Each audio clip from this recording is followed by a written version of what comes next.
notre dernière table ronde de la journée et de ce colloque. Il s'agit de la didactique plurilingue à tous âges. Et avant de passer la parole à mes collègues, j'ai une petite recommandation donc à leur faire concernant le débit de parole. Les interprètes nous demandent de parler un petit peu plus lentement, si possible, pour leur laisser le temps de traduire. Et nous profitons de cette occasion pour les remercier, de ce travail. Bravo.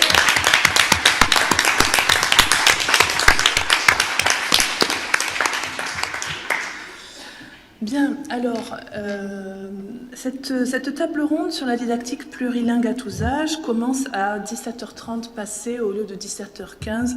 Donc, après concertation avec mes collègues, nous prenons l'initiative de reporter donc d'un quart d'heure la fin de cette table ronde pour que personne ne soit lésé dans son temps de prise de parole. Je pense qu'il n'y aura pas de problème avec ça. Là, c'est le premier point. Le deuxième point, nous prenons aussi la liberté de prendre 1 minute de plus par présentation pour que chacune de mes collègues puisse en 1 minute brièvement présenter ses objets de recherche, voilà, tout simplement, pour mieux resituer sa communication. Voilà, c'était les deux seules choses que je voulais préciser. Donc, vous allez écouter tout d'abord Sylvie Méron-Minout, qui va vous parler des récits d'étudiants plurilingues à l'égard de leurs expériences scolaires en cours de langues étrangères et leurs intentions quant à une future pratique professionnelle. Puis nous écouterons Viviane Durand-Guerrier sur Viviane qui est là, sur les questions Christine Fourcault qui est là-bas, sur la pensée et l'expression plurilingue en Europe, quelle manière d'être aux langues. Puis Viviane Durand-Guerrier sur les questions de grammaire dans les apprentissages en contexte plurilingue et dans les évaluations internationales, le cas des mathématiques. Pour finir avec Claire-Lise Dautry, qui est là, sur les stratégies d'enseignement d'une langue cible en niveau débutant. Et Claire-Lise Dautry donc, continuera après cette table ronde sur un atelier qu'elle vous propose, un atelier sur les stratégies d'enseignement d'une langue cible en niveau débutant. Ça se passe dans la salle 1-5. Voilà, à cet étage, salle 1-5.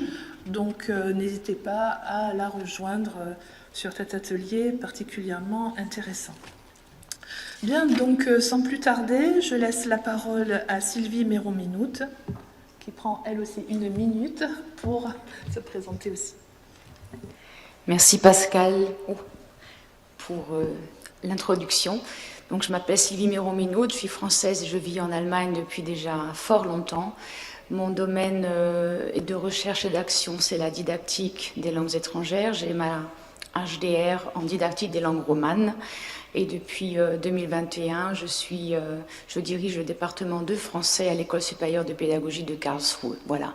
Et aujourd'hui, je vais vous présenter quelque chose de très concret, puisqu'il s'agit, comme tu l'as présenté aussi, de récits de mes étudiants plurilingues, donc, qui se trouvent en formation initiale, donc qui sont en master, et donc vont devenir des professeurs soit de français, soit d'anglais, ou pour le collège ou pour l'école primaire.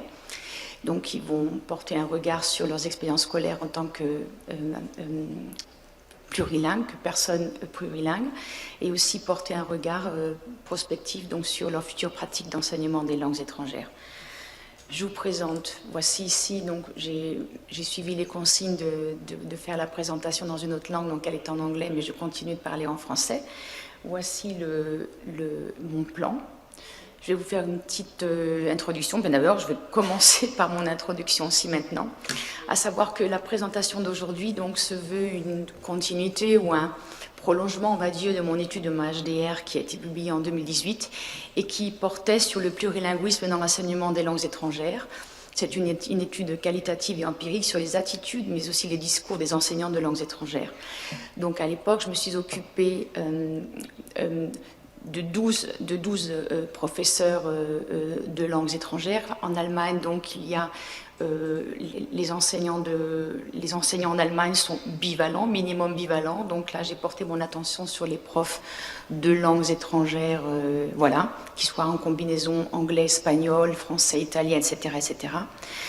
Donc je me suis intéressée à leur discours et à l'attitude face au plurilinguisme individuel de leurs élèves, donc les langues que leurs propres élèves pratiquaient à la maison, et aussi face à leur pratique de classe pour développer le plurilinguisme scolaire.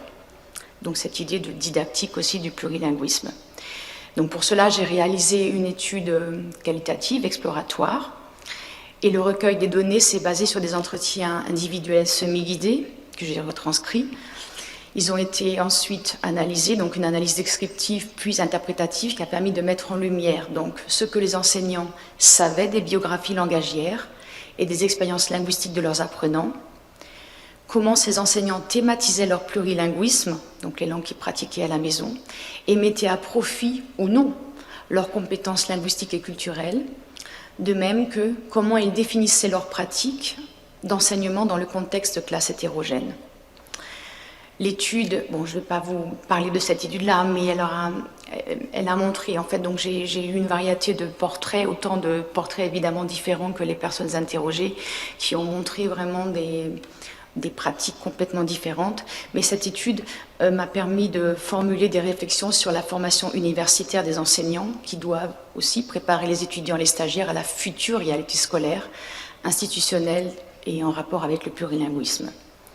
C'est pour ça, donc, comme je l'ai dit tout à l'heure, étant moi-même dans la formation de futurs enseignants, et là spécialement pour le français langue étrangère, j'ai choisi de me concentrer sur les étudiants plurilingues qui se destinent donc eux-mêmes à l'enseignement de langues étrangères. Je me suis intéressée aux aspects suivants, à savoir quelles expériences les étudiants plurilingues, issus de l'immigration donc, ont-ils faites au cours de leur scolarité, à savoir si leurs langues premières ont été valorisées et prises en compte en tant que potentiel pour l'apprentissage d'autres langues, donc les langues scolaires. Leurs compétences plurilingues ont-elles été utilisées et intégrées dans l'enseignement des langues étrangères? Ont-ils été soutenus dans leur processus d'apprentissage et encouragés à avoir une vision globale de leur répertoire linguistique, préexistant donc déjà là, comme on en a entendu hier, avant de créer une synergie entre les langues apprises et celles à apprendre? Et pour leur formation universitaire, est-ce que ces étudiants donc sont-ils, est-ce qu'ils se sentent, est-ce qu'ils sont sensibilisés ou est-ce qu'ils ont été sensibilisés à ces thèmes au cours de leurs études? Le thème du plurilinguisme joue-t-il un rôle dans le processus et la construction de leur identité professionnelle? Et quelle image professionnelle eux-mêmes ont-ils de leur future pratique? Voici donc un tableau de mes participants. Je vous ai mis donc en fait en jaune le Badge-Wurtemberg et en vert, en bleu ciel, donc à l'ouest, donc Bonn aussi, ce sont les partenaires d'interview que j'ai eus. Ce qui est assez intéressant ici, bon, je vais pas, vous pouvez peut-être lire vous-même donc au niveau des combinaisons ce qu'ils sont en train d'apprendre comme études, ce qu'ils font comme études, comment dirais-je, à l'université. Et ce qui est intéressant, c'est de voir donc cette panoplie de langues qu'ils parlent ou qu'ils continuent de parler, qu'ils parlaient au moment de l'interview et qu'ils continuent de parler donc à la maison, entre le farsi, le dari donc pour Shakila, Bouchra le ourdou, Memo l'arabe, Atanassia le grec, Shirin le persan, Kam le roumain et Mira le croate. Voilà, au niveau de ma méthodologie, donc voilà un petit tableau. Donc, alors dans un premier temps, j'ai soumis un questionnaire aux participants, bon, évidemment basé sur du volontariat. Personne n'est obligé de participer à cette petite étude, mais donc j'ai soumis un questionnaire afin de recueillir les biographies linguistiques, les langues familiales et les expériences en tant qu'apprenant de langues étrangères dans le contexte scolaire et universitaire. Et enfin aussi leur répertoire personnel de stratégie d'apprentissage. Ensuite, donc j'ai un entretien ou des entretiens semi-directifs ont eu lieu en présent, donc ça c'était en 2019 et sinon par Skype au moment du premier lockdown, au cours duquel les étudiants ont pu d'une part réactiver les éléments de souvenirs ciblés de leur enseignement scolaire des langues étrangères et d'autre part nommer des faits relatifs à leur formation universitaire actuelle ainsi que des idées sur leur pratique future de l'enseignement. Donc des questions ouvertes ont été formulées, proposées, afin qu'ils puissent s'exprimer le plus naturellement possible et verbaliser leurs réponses avec leurs propres mots, afin de recueillir leurs perceptions subjectives et leurs expériences individuelles sur donc, cette problématique donnée que j'ai mentionnée plus haut. Au premier plan de la méthode donc, se trouve le principe de narration dans un entretien discursif et dialogué. Ensuite, des questions de compréhension et des questions spontanées, des questions ad hoc ont permis de concrétiser et d'approfondir des aspects de cette thématique donc importante. Et la procédure méthodologique que j'ai choisie est exploratoire au sens de la théorie ancrée, car il n'y avait aucune hypothèse préalable, enfin que j'avais définie, ou encore à vérifier. Voilà. Donc, cet échantillon donc, ne se veut pas représentatif, mais à mon sens, donc, il donne, c'est un matériel, ce sont des données qui, assez exemplaires aussi, qui peuvent peut-être initier des études plus approfondies, plus vastes, mais qui sont en tous les cas, ce sont des données absolument pertinentes, et notamment pour moi dans cette formation auprès de mes étudiants. Je passe donc aux narrations des étudiants, donc à la question donc connaissance des langues d'origine par les enseignants. Donc il y a deux tendances majeures que vous pouvez vous imaginer, donc à savoir connaissance des langues d'origine, avec des questions bien ciblées que m'ont rendues les étudiants, comme par exemple de quel pays viens-tu? C'était une question très concrète aussi pour savoir. L'intérêt aussi, une curiosité par exemple par rapport à des aspects nationaux, culturels. Raconte-moi des choses sur la cuisine grecque par exemple, de ce que me racontait Athanasia. D'autres sources d'informations aussi pour la connaissance donc, des langues d'origine par les profs, c'était que en visionnant la liste de classe, de voir ce n'est pas un nom allemand, donc d'où viennent tes parents? Ça c'était ou encore quand il y avait le professeur principal, donc les professeurs des autres matières donc demandaient donc à d'autres collègues pour se renseigner sur comment dirais-je, voilà, les langues d'origine des élèves. Dans aucune connaissance des langues existantes dans le groupe classe, donc dans cette deuxième tendance, et la question du plurilinguisme dans la vie quotidienne n'est pas abordée. Donc Cam disait que la plupart des gens, enfin la plupart des enseignants ne savaient pas du tout qu'elle parlait une autre langue. 3 autres étudiants ont dit qu'il n'y a jamais eu d'intérêt à savoir s'ils parlaient eux-mêmes une autre langue, ou encore à l'école, dit Bouchra, je n'ai jamais eu l'impression que quelqu'un s'intéressait au fait que je parle une deuxième langue étrangère. À la question, les langues d'origine ont-elles été thématisées et utilisées dans l'enseignement des langues étrangères? Donc, la réponse unanime des étudiants était que aucune pertinence, ça n'a joué absolument aucun rôle, à l'exemple de Shakila. Et même en cours de français, donc dit Cam donc, qui parle le roumain, donc ça ne jouait absolument aucun rôle. Cela n'a jamais été thématisé, et cela ne l'a pas été non plus pour mes autres camarades de classe issus de l'immigration, s'accorde à dire 5 étudiants, donc Memo, Bouchra, Athanasia, Shirin et Mira.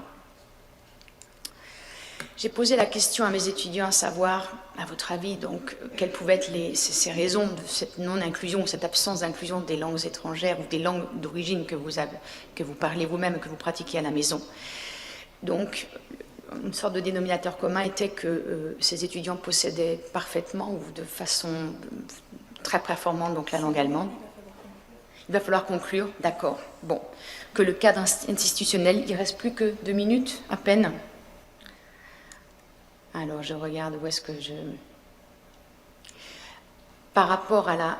Alors, je viens s'il faut conclure, à la sensibilisation et l'importance de la thématique dans les études. Donc, en fait, mes étudiants aussi eux-mêmes n'ont pas été sensibilisés au sujet ou à la problématique du plurilinguisme aussi dans leurs cours, dans leur séminaire, qu'on traitait plutôt l'hétérogénéité dans le sens de l'inclusion,